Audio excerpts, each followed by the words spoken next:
السلام علیکم، میں ہوں سائرہ مسعود اور آپ دیکھ رہے ہیں سلیم بخاری شو۔ کل رات ایک دفعہ پھر افغانستان کی جانب سے پاک افغان سرحدی علاقوں پر بلا اشتعال فائرنگ کی گئی، مگر پاک فوج نے مؤثر جوابی کارروائی کرتے ہوئے بیشتر حملوں کو جو ہے وہ ناکام بنا دیا۔ اس ری ایکشن کے بعد افغان طالبان کی جانب سے سیز فائر کی ریکویسٹ کی گئی، جس کو ایکسیپٹ کرتے ہوئے اگلے 48 گھنٹوں کے لیے عارضی جنگ بندی کا فیصلہ کیا گیا ہے۔ مگر تو کوشچن اس کہ اس جارحیت کے پیچھے کیا مذموم عزائم جو ہیں وہ چھپے ہوئے ہیں اور خطے کے دیگر ممالک اس میں کیا کردار ادا کر رہے ہیں، اس پر سلیم بخاری صاحب کا انالیسس لیں گے۔ In the second segment we will discuss the current situation in Gaza, جہاں پر ڈونلڈ ٹرمپ ایک دفعہ پھر حماس کو یہ دھمکی دے رہے ہیں کہ اگر وہ خود سے غیر مسلح نہیں ہوتی تو بائی فورس ان کو ڈیملٹرائز کیا جائے گا۔ مگر ہپوکریسی کا لیول یہ ہے کہ ایٹ دا سیم ٹائم اسرائیل پر کسی قسم کی کوئی قدغن نہیں لگائی جا رہی، جو کہ اب بھی اشتعال انگیز بیانات کا سلسلہ جاری رکھے ہوئے ہے۔ اینڈ لاسٹلی پاکستان اور آئی ایم ایف میں قرض پروگرام پر سٹاف لیول ایگریمنٹ ہو گیا اور اس اعلامیے کے مطابق پاکستان کے معاشی اشاریے بہتری کے راہ پر گامزن ہے، مگر عام آدمی کا سوال تو یہ ہے کہ اس بہتری کا اثر مہنگائی پر کب پڑے گا۔ ان تمام ایشوز پر ڈیٹیل ڈسکشن کے لیے بڑھتے ہیں سلیم بخاری صاحب کی جانب۔ السلام علیکم بخاری صاحب۔ وعلیکم السلام، کیسی ہیں آپ سائرہ؟ ٹھیک ہیں؟ میں بالکل ٹھیک ٹھاک ہوں بخاری صاحب۔ جی بخاری صاحب، پہلے ہفتے کے دن جو ہے وہ افغانستان کے سائڈ سے پاکستان پر حملے کیے گئے، اب اگین کل رات دوبارہ سے حملے کیے گئے ہیں۔ بخاری صاحب، کیا مقصد ہے اس کے پیچھے، کیا اچیو کرنا چاہ رہی ہے افغان گورنمنٹ؟ دیکھیے، اگر آپ میرا گٹ ریئیکشن جاننا چاہیں تو اس کو میں سوائے حماقت کے اور کچھ نہیں کہہ سکتا، لیکن میرے خیال سے تھوڑا سا اگر ہم جائزہ لیں زمینی حقائق کے مطابق، تو ایک تو یہ ہے کہ ہم آج کے بعد اسے نہ افغان حکومت کہیں گے، جی، نہ ہم اسے طالبان حکومت کہیں گے، نہ ہم اسے کابل حکومت کہیں گے، اب اس کو ہم کہیں گے افغان طالبان رجیم۔ یہ بہت بڑا ایک طرح سے ریئیکشن ہے پاکستان کی حکومت کی طرف سے، پاکستان کی وزارت خارجہ کی طرف سے، اس لیے کہ وہ جو دوستی اور محبت اور بھائی چارے کی بات ہم کرتے رہے ہیں 40-45 سال تک، اس کو تو انہوں نے جوہڑ میں پھینک دیا، اس کو نا گندے نالے میں پھینک دیا۔ لہٰذا اب ان کا کوئی احترام کرنے کی مجبوری نہیں ہے، نہ ان کے ساتھ محبت کی پینگیں بنانے کی کوئی ضرورت ہے، نہ ہمیں یہ ضرورت محسوس ہونی چاہیے۔ جو بھی طبقہ ہمارے ملک میں ہے، چاہے وہ کے پی کے حکومت ہے، چاہے وہ پاکستان کے عوام دیگر علاقوں کے ہیں، اب ہمیں افغانستان سے کوئی خیر کی توقع نہیں رکھنی چاہیے، کیونکہ بساط بھر وہ جو کچھ کر سکتا تھا وہ اس نے کر کے دیکھ لیا ہے۔ جو اس کا حال ہم نے کیا ہے وہ تو اس کی نسلیں بھی آئندہ یاد رکھیں گی، اور ہمیں اللہ تعالیٰ نے یہ موقع اور یہ یعنی سبقت جو ہے وہ ہمارے کھاتے میں لکھی ہے کہ ہم نے اپنے سے 5 گنا بڑے دشمن کا جو حل کیا تھا مئی میں، یاد ہونا چاہیے آپ کو، پوری دنیا کو یاد ہے، اب تو حفظ ہو گیا دنیا بھر کو۔ لیکن بخاری صاحب، شاید افغانستان اس سے سبق نہیں سیکھا۔ ہاں، اس سے سبق نہیں سیکھا۔ کہتے ہیں نا کہ ہم مسلمان جو ہے نا وہ ہسٹری کے بہت بڑے اسٹوڈنٹ ہوتے ہیں، عرب ممالک نے بھی یہی ثابت کیا، آپ کے سامنے ہے سب کچھ، اسی طرح سے حال ان کا بھی ہے۔ دیکھیے، یہ ہے نا کہ جن پتھروں کو ہم نے عطا کی تھی دھڑکنیں، جب بولنے لگے تو ہم ہی پر برس پڑے۔ جی واہ واہ، کیا یعنی بات ہے۔ وہ لوگ جن کو ہم نے کھانے کی روٹی سے لے کے اور اسلحہ مہیا کیا، جن کو ہم نے سوویت یونین سے ٹکرا دیا، یہ جو اتنے بڑے دعوے کرتے ہیں کہ ہم نے سوویت یونین کو یوں کر دیا، ہم نے امریکہ کو بھگا دیا، میرے منہ سے کچھ اور نکلے گا ان کے لیے، کبھی یہ بھی تو کہا کریں کیسے، کس کی مدد سے، کس کی ٹریننگ سے، کس کے اسلحے سے۔ تو کہنے کا مطلب یہ ہے کہ ان کو آئینہ دکھانا بہت ضروری ہے۔ ان کی شکلیں، یہ منحوس شکلیں لے کے جو پھرتے ہیں، ان کو اب آئینہ دکھانا ضروری ہے کہ ہم نے آپ کے ساتھ کیا کیا اور آپ نے ہمارے ساتھ کیا کیا۔ اب وہ ذکر کرنا بھی میں مناسب نہیں سمجھتا کہ ہم نے 40 سال تک آپ کی مہمانداری میزبانی کی اور آپ نے ہمارے ہی گلے پر چھری چلانے کی کوشش کی۔ اب بخاری صاحب، اس کے بعد بھی ابھی ڈپلومیٹکلی ان کو انگیج کیا جا رہا تھا، اس سے پہلے بھی ان کے ساتھ اگریمنٹس ہوئے، اب ریسنٹلی بھی اسحاق ڈار صاحب گئے اور ٹرائی نیشن میٹنگز ہوئیں، لیکن مذاکرات کا بھی دیکھیے، ہماری خواہش یہ تھی اور بہت جینوئن خواہش تھی کہ چونکہ وہ ہمارا پڑوسی ہے، چونکہ وہ مسلمان ملک ہے، چونکہ وہ اس خطے میں ایک ریالٹی ہے، لہذا اس کو مین سٹریم کا حصہ بنایا جائے۔ ہم تو اس کو سی پیک کا حصہ بنا رہے تھے، اور وہ جو ٹری پارٹائٹ میٹنگ کا آپ نے ذکر کیا، وہ چائنا میں جو ہوئی تھی، تینوں فارن منسٹر جو ہمارے ڈپٹی پرائم منسٹر ہیں وہ بھی وہاں تھے، تو خواہش بھی یہ تھی اور سیریس ایفرٹ یہ تھی کہ ان کو اپنے ساتھ میں لایا جائے تاکہ ان کے علاقے کی بھی ترقی ہو۔ وار ٹورن رہا ہے افغانستان، ویسے تو سدا سے ہی رہا ہے، کیونکہ وہاں کبھی امن تو قائم ہو کے دیا نہیں ہے، کہ وہ سوسائٹی جو ٹرائبل چیفٹن پر چلتی ہو، پھر لینڈ لاک ہے پاکستان، جس سے سویلائزیشن کی کوئی سمجھ بوجھ ہی نہ ہو۔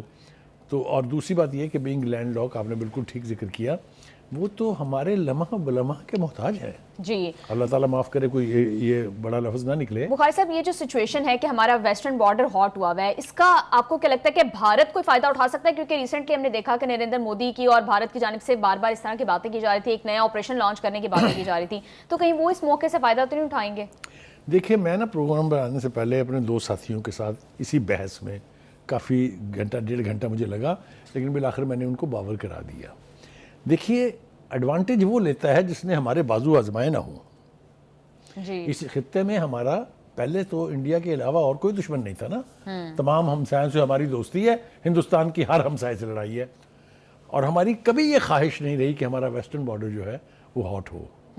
ہم نے ہر ممکن کوشش کی، آج نہیں، ذوالفقار علی بھٹو کے دور سے شروع ہو جائے، اس سے بھی پیچھے چلے جائیں، جب ظاہر شاہ کنگ تھے وہاں، جب بادشاہت تھی وہاں، تب سے لے کے ہم نے ہمیشہ کوشش کی کہ افغانستان کے ساتھ ہمارا بارڈر ڈوسائل رہنا چاہیے، امن رہنا چاہیے، بھائی چارہ رہنا چاہیے، اور جتنا بھی کچھ ہم افغان بھائیوں کے لیے کر سکتے ہیں وہ ہمیں کرتے رہنا چاہیے.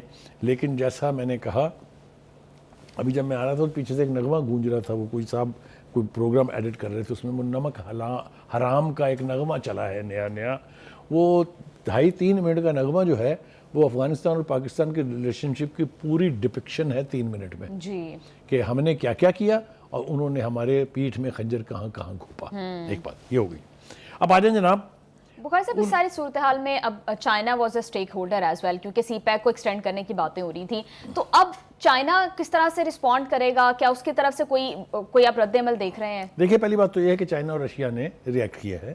انہوں نے صرف یہ ایڈوائز کیا ہے کہ دونوں ملک جو ہیں آپس میں بیٹھ کے بات چیت کے ذریعے اپنے مسائل حل کریں.